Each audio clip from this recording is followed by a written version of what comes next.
we do the garden pot, and we do it in the same way. If it's a humongous pot, like 4 times bigger than this, I would stand it on its widest bit and then grout downwards. But this one I can hold with one hand and rub the grout in. It makes it really easy. You can see I've already started. This was the leftovers from our stepping stone, and it's just coming to haze now. So I just give that a rub with my hand, and it's like, oh my God, it's done. I didn't even need a rag. But I probably want to put a bit more up here. There's a few things to uncover, not too many, but that's pretty much done. No rags were required in the removal of this grout. Okay, so let's start here. I'll probably need to make another little pot of grout. I can't imagine this is going to go all the way, but you never know. So I'll start off by putting a great big chunk on there, and I'll leave the top till last because it's easier to do the top as one stream if I need to make more up. So it's a matter of massaging it in. So I'm going from here to this part of the pot. So anyone who doesn't have one of these who is already a mosaicer will want to run out and buy one. I'm quite confident of that, because once you see it in action, it's like, oh my God, I just have to have that. Or I might make it. I'll definitely need some for the top, but here we go.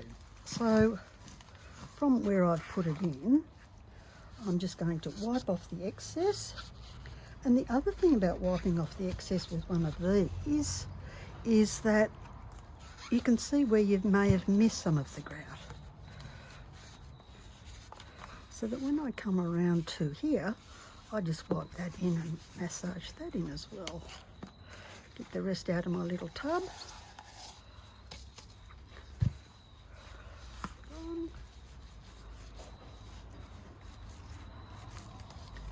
Make sure the tiles you're most likely to miss are the bottom ones and the top ones, so always give them a second little look-see, and go in under here and check that out as well. Oh, look at that. I think I may have made it. So I'm only going to need probably a little less than that for the top. Just clean off the bottom a little bit. Water will help clean that off as well, but we won't worry about that until we've finished the whole lot. Twirl it around and have a look at the underneath.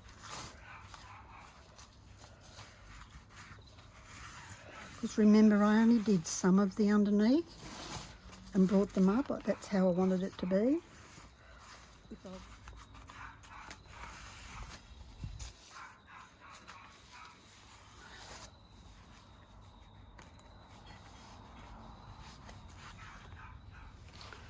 Okay, we've let it haze, so now we get back to the dry towel. So you don't use water at this point, because what you do is reactivate it and put smeared grout all over it again. So this is where the dry grouting comes in. So now you can just start rubbing it off, because you've waited the appropriate time, and rub that haze off. How easy is that? It's just like instant. No cloths to wash out or throw in the bin. Although when they get pretty manky, I'll throw them out, because you wouldn't put these in your washing machine. So you can see the bottom looks pretty good. I've given this a wipe down with a damp cloth here to get the grout off the bottom. And we just grout the top of the pot exactly the same way as we did the bottom of the pot. Putting it on, wiping off the excess, wait for the haze, and then remove it.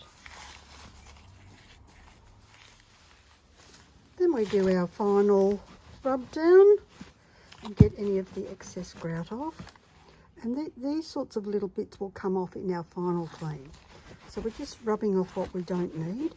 And see how I've used the mix of some iridised and some not iridised tiles? It just adds that little bit of extra oomph around the top of your tiles. So here I need to just scrape a little bit off there, make it square, just get the excess off. So that's the final of the hazing, and then you can see how I've done this thicker grouting line through the middle. Looks quite lovely.